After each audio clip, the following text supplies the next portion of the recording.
नमस्कार, times of Swaraj में आप सबों का स्वागत है। मैं हूं संतोष सिंह और आज हम टाइम्स ऑफ स्वराज में बात शिक्षकों पर लगातार हो रहे हमले की कर रहे हैं। जी हां, आज सुबह दरभंगा के कुशेश्वर स्थान से भी खबर आई है, जहां एक शिक्षक की कोई बड़ी ही बेरहमी से हमें लगता है कि उनकी हत्या कर दी गई है। वो बुलेट से स्कूल जा रहे थे, जिस दौरान काफ़ी दूर से उनको रेकी किया जा रहा था और जान मारने की नीयत से ही उन पर गोली चलाई गई है। लेकिन बड़ा सवाल ये है कि शिक्षकों पर इन दिनों इतना हमला बढ़ क्यों गया है? क्या यह संयोग है या फिर कुछ न कुछ चीज़ें चल रही हैं ग्रामीण सोसाइटी में? क्योंकि देखिए, शिक्षकों का कोई सार्वजनिक जीवन से कोई लेना देना रहता है।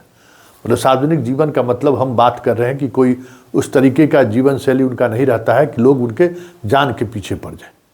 लेकिन जिस तरीके से गोपालगंज में, फिर आज दरभंगा में घटनाएं घटी है, वो सोचने पर मजबूर कर रहा है कि आखिर गोपालगंज में तो 47 से हत्याएं की गई, यहाँ भी कमोबेश उसी तरीके के स्वचालित हथियार का इस्तेमाल हुआ है। तो शिक्षकों के पीछे लोग कौन पड़ा हुआ है? शिक्षकों को लेकर लोगों का गुस्सा इस हद तक क्यों हो जा रहा है कि उसके जान के पीछे पड़ जा रहा है? सिर्फ गुस्सा है या फिर कुछ और बात? तो देखिए, जो खबर आ रही है हाल के दिनों में शिक्षकों को लेकर, जो जमुई से, लखीसराय से भी मामला आया कि एक लड़की के मामले में शिक्षकों की ग्रामीणों ने पिटाई की, जूता चप्पल पहना कर घुमाया। कई लगातार इस तरीके की खबरें आती हैं। हाजीपुर, वैशाली का तो लड़का लड़की दोनों टीचर अभी तक गायब ही है। अपहरण का केस हो गया लगातार। बताइए, नौकरी चला जाएगा, प्रोबेशन पीरियड में है। दोनों का वही स्थिति है। किशनगंज में जो घटनाएं घटी उसमें महिला शिक्षिका जेल में है ही। 2 और पुरुष शिक्षक की गिरफ्तारी का वारंट निकल चुका है। सासाराम में जो घटनाएं घटी उस घटना में भी कमोबेश एंगल इसी तरीके का रहा। तो ये सारी चीज़ें जो चल रही हैं वो कहीं न कहीं जता रहा है कि शिक्षकों के जीवन में एक बड़ा उथल पुथल आया और उस उथल पुथल की वजह से ये सारी बातें हो रही हैं। ऐसे में ये हमें लगता है कि अपने आप के विषय में शिक्षकों को आत्ममंथन करने की ज़रूरत है। समस्तीपुर में जो घटनाएं घटी, अभी तक उस घटना को लेकर कोई गिरफ्तारी नहीं हुई है। एक तो शिक्षक समाज पूरी तौर पर मर चुका है। अपने शिक्षक समाज में इस तरीके की घटनाएं घट रही हैं, फिर भी इस तरीके की चुप्पी हमें नहीं लगता है कि किसी दूसरे सरकारी ऑर्गेनाइजेशन में इस तरीके की चुप्पी देखने को मिलता होगा, जिस तरीके की चुप्पी शिक्षकों के समाज में दिख रहा है। समस्तीपुर का तो मसला ही खत्म हो गया। कुछ पता ही नहीं चला कि क्या हुआ, क्यों हुआ, किस लिए हत्याएं हुई। लेकिन दबी जुबान सब चर्चा कर रहे हैं। दबी जुबान अभी दरभंगा में जो आज हत्या हुई है उसको भी लेकर चर्चाएं कर रही हैं। उसकी पत्नी शिक्षक है। गोपालगंज में भी कहीं न कहीं लोग चर्चा कर रहे हैं कि आखिर मसला क्या है। तो कहीं सारे मसलों के पीछे कुछ न कुछ रिश्तों को लेकर ये विवाद बन रहा है। चाहे शिक्षक का शिक्षिका से रिश्ता हो, फिर या स्कूल के किसी लड़कियों से रिश्ता हो, ये सारे इस तरीके के रिश्तों की वजह से ये हत्याएं हो रही है। ये बात दरभंगा वाले मामले में भी दबी जुबान ये चर्चा हो रही है, लेकिन अभी तक पुलिस किसी नतीजे पर नहीं पहुंचा है। लेकिन इस तरीके की हत्याएं, ब्रूटली जो हत्याएं होती है इस तरीके का, उसमें कहीं न कहीं ये बातें जरूर रहता है। अब दरभंगा का मामला जब प्रकाश में आएगा तो बहुत सारी चीज़ें सामने। किशनगंज में देखिए, हालांकि शिक्षक के आत्महत्या की बात आई थी, लेकिन उसमें भी शिक्षिका का एंगल सामने आया। कुशेश्वर स्थान में शिक्षिका सुसाइड कर ली थी, जहाँ ये घटना घटी है उससे कुछ किलोमीटर दूर गोपालगंज की थी, वहाँ भी दूसरा एंगल सामने आया। तो हर मुद्दा कहीं न कहीं रिश्तों को लेकर जुड़ रहा है और रिश्तों की वजह से ये हत्याएं हो रही है। ऐसे में ये सवाल उठना लाजमी है कि आखिर शिक्षक जो समाज का दर्पण होता है, शिक्षक जिसकी जिम्मेवारी है समाज का सृजन करना, अगर वहाँ पे अगर इस तरीके की घटनाएं सामने आने शुरू हो जाएगी तब तो बहुत मुश्किल होगा चीज़ों को संभालना। क्योंकि शिक्षक संवर्ग को लोग अलग नज़रिया से देखते हैं। शिक्षक संवर्ग के बारे में लोगों का एक अलग सोच है और अगर ये बातें लगातार, अगर इस तरीके की बातें अगर होती रहती हैं, लोगों को जेहन में आएगा, तो आप समझ सकते हैं कि लॉ एंड ऑर्डर प्रॉब्लम तो अपनी जगह पर है, सोसाइटी पर कितना गलत असर पड़ेगा ये देखने वाली बात है। वैसे दरभंगा वाले मामले में अभी तक कुछ भी खुलकर सामने नहीं आया है। आज घटना घटी है, कुछ भी खुलकर सामने नहीं आई है। लगातार पुलिस मामले की जांच में जुटी हुई है।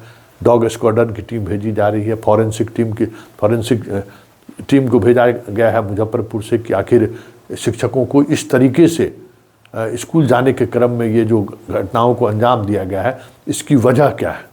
उनके मोबाइल फ़ोन से सारे डाटा कलेक्ट करने की कोशिश हो रही है, क्योंकि शिक्षक की हत्या का मसला है। भले ही एसोसिएशन उनका इस तरीके के मुद्दे पर चुप्पी साध ले, लेकिन समाज में शिक्षकों को लेकर एक अलग ख्याल है, ये भी समझते हैं, और शिक्षक को लेकर एक अलग नज़रिया भी है। इसलिए शिक्षकों के मामले में अगर कुछ इस तरीके की घटनाएं घटती हैं तो सबकी नज़रें उस और ज़रूर मुखातिब हो जाता है कि भाई शिक्षक के साथ ये घटना क्यों घटे, आखिर शिक्षक क्या किए होंगे, शिक्षक की क्या इसमें भूमिका होगी, या शिक्षक से किसकी दुश्मनी हो सकती है। ये पुलिस जब अनुसंधान शुरू करता है तो पुलिस के दिमाग में भी ये बातें होती हैं, अरे भाई शिक्षक किसको नुकसान है। क्योंकि देखिए ये इंजीनियरिंग डिपार्टमेंट तो है नहीं, ये कोई ऐसा डिपार्टमेंट नहीं है जहाँ वित्तीय लाभ का सवाल हो। उस वजह से अगर आप आरे आते हैं, ईमानदारी आपकी आरे आती है, तो लोग इस तरीके की घटनाओं को अंजाम अपराधी दे देते हैं। लेकिन वहाँ क्या है, वहाँ तो सिस्टमेटिक तरीके से चीज़ें चलती हैं। MDM है तो उसका सिस्टमेटिक तरीके से लेन देन है, उसमें कोई शिक्षकों की बड़ी भूमिका नहीं रहती है। आप बाकी जो जितनी योजनाएं, डेवलपमेंट की योजनाएं चलती हैं, उसमें भी कुछ इस तरीके की बातें नहीं रहती हैं जिससे ये बातें समझ में आए कि भाई वित्तीय या कुछ भ्रष्टाचार का मसला है, इसलिए इनकी हत्याएं हो गई। ये भी बात नहीं है।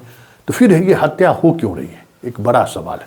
इसलिए हमें लगता है कि सभी शिक्षकगण को इस पर सोचना चाहिए और गंभीरता से सोचना चाहिए, क्योंकि आपका संवर्ग बहुत बड़ा संवर्ग है, और उस संवर्ग में अगर इस तरीके की चीज़ें फैलती हैं, इस तरीके की शिकायतें अगर आती हैं, तब तो फिर बहुत मुश्किल है। क्योंकि समाज जिस नज़रिए से शिक्षकों को देखता है, वो नज़रिया तो प्रभावित हो ही रहा है। चर्चाएं होनी शुरू ही हो गई हैं कि स्कूल में मैडम और शिक्षक का वीडियो वायरल, अभी चित्तौड़गढ़ का देख ही रहे हैं कि वीडियो किस तरीके से सोशल मीडिया पर धूम मचाए हुए हैं। सब लोग सब जगह अलग तरीके से उस वीडियो का इस्तेमाल कर रहे हैं। हालांकि किसी के निजी जीवन में, ठीक है, प्रिंसिपल अपने चैम्बर में CCTV कैमरा लगा हुआ था, उसके पीछे लोग पड़ गए। लेकिन जरा इस बात को समझिए और मनन करिए कि ये क्यों हो रहा है। आपकी अपनी एक नैतिक जिम्मेवारी भी है और एक नैतिक वसूल शिक्षकों के प्रति भी, लोगों के समाज में भी, समाज का नज़रिया भी शिक्षकों को लेकर अलग नज़रिया है। इसलिए अगर इस दौर में अगर सोसाइटी पहुंच रहा है कि जान के पीछे अगर आपके पीछे पड़ जा रहा है, तब तो फिर बहुत मुश्किल होगा आपको नौकरी करना, क्योंकि आप सिस्टम में ऐसे जगह पे काम नहीं करते हैं जहां आपको सुरक्षा व्यवस्था मुहैया हो सके, या फिर आप ऐसे काम की आपकी शैली भी ऐसी है कि नियत समय पर जाना है और नियत समय पर आना है।